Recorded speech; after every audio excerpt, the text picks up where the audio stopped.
Medanta hospital पर आरोप, शव को बनाया बंधक, परिजनों से वसूली का आरोप। इंदौर हरदा निवासी मनीषा गुर्जर का 3 दिनों से विजयनगर स्थित मेदांता अस्पताल में उपचार चल रहा था। परिजनों के आरोप हैं कि इलाज के दौरान अस्पताल प्रशासन ने पहले ही 10,50,000 जमा करवा लिए थे। परिजनोों के अनुसार मनीषा के निधन के बाद अस्पताल ने परिजनों से हस्ताक्षर कराए पर शव सौंपने में विलंब किया और शव के बदले अतिरिक्त 2,75,000 की मांग की गई, जिससे परिजन विगत 2 दिनों से परेशान रहे। गुर्जर परिवार ने इस मामले की सूचना दलित नेता मनोज परमार को दी। परमार के नेतृत्व में अखिल भारतीय दलित महासभा की टीम मौके पर पहुंची और परिजनों से विचार विमर्श के बाद अस्पताल के अधिकारियों से बातचीत कर शव परिजनों को सुपुर्द कराने का प्रयास किया। अखिल भारतीय दलित महासभा के राष्ट्रीय अध्यक्ष मनोज परमार ने मीडिया से बातचीत में कहा कि अस्पताल की इस तरह की लापरवाही और मृत व्यक्ति से वसूली बर्दाश्त नहीं की जाएगी। परिजन मीडिया से बातचीत में कह रहे हैं कि वे पिछले 2 दिनों से भावनात्मक व आर्थिक दोनों रूप से अत्यधिक परेशान रहे। मामले को लेकर परिवार के प्रति सहानुभूति व्यक्त की जा रही है और स्थानीय सामाजिक संगठनों ने भी इसे गंभीर बताया।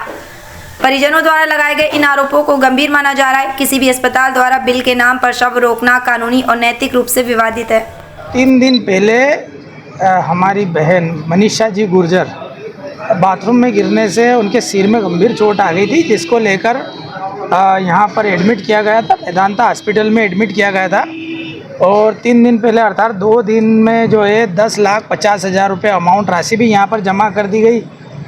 अब वो इलाज के दौरान ही उनका जो है देहांत हो गया और देहांत होने पर यहाँ पर हॉस्पिटल के कर्मचारियों ने जो है मृत्यु उपरांत जो है इनसे सिग्नेचर करा लिए कि भाई जो है आपके परिजन की जो है मृत्यु हो चुकी है और उसके बाद में डेड बॉडी रिलीज करने के लिए 4,97,000 रुपये का बिल थमा दिया कि भाई ये पैसा और चाहिए। तो ऑलरेडी 2 दिन में वो 10,50,000 रुपये जमा कर चुके थे और ये पैसा वो उनके रकम जेवर गिरवी रख के लाए थे, मकान गिरवी रख के लेकर आए थे।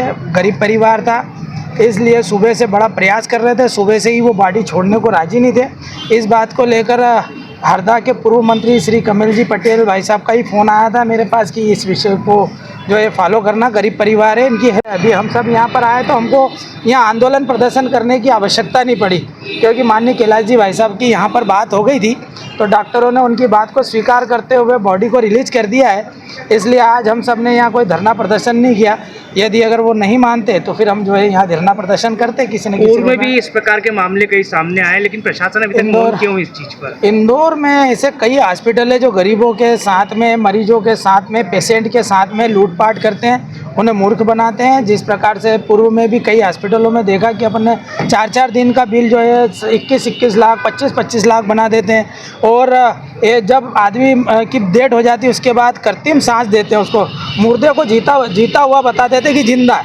उसी प्रकार की घटना यहाँ पर भी हुई कि उसे मरे हुए 2 दिन हो गए, कल रात से उनकी डेथ हो गई और ऑक्सीजन जो देकर, कृत्रिम सांस देकर इनको बताया गया परिजनों को कि ब्रेन डेड हुई है, इनकी मृत्यु नहीं हुई है, इसलिए 4,97,000 रुपये जमा करो तब जाके हम आपको देंगे। अभी भी परिजन को जो बॉडी दी जा रही है वो क्या जीवित है कि मतलब? नहीं, वो मृत हो चुके हैं। गुमराह किया जा रहा है। यहाँ अस्पताल प्रशासन के द्वारा इस प्रकार के सफाई दी जाती है कि ये जो है मृत व्यक्ति नहीं है, ये ऑलरेडी मर चुका है, ऐसी सफाई दी जाती है, जबकि वो मृत हो चुके हैं। कृत्रिम सांस अर्थात किसी मुर्दे के ऊपर, किसी शव के ऊपर यदि नाक पे, मुंह पे यदि कृत्रिम सांस लगाते हैं तो होता उसकी बॉडी फूलती है, कम होती, ज़्यादा होती है, मतलब सांसें चलती है।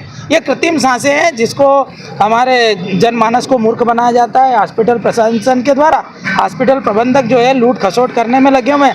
तो ऐसे हॉस्पिटल प्रबंधक जो लोग हैं जिस प्रकार से लूट खसोट कर रहे हैं, हम उनके खिलाफ लगातार हमारी मुहिम रहती है और हम उस मुहिम में आज ये हिस्सा भी रहा कि आज हमारे माननीय कैलाश जी भाई साहब के कारण आज हमको धरना प्रदर्शन नहीं करना पड़ा और सहजता से उन्होंने बॉडी जो है हमें सुपुर्द कर दी है।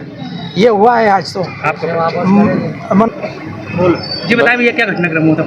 पूरा घटनाक्रम हॉस्पिटल से लेकर के बिलिंग तक का घटनाक्रम था मेरा, और जो एडवांस एक्स्ट्रा पैसे मांगे जा रहे थे 4,97,000, उसका मैंने कमल जी भाई साहब को, पटेल साहब को भी बताया था।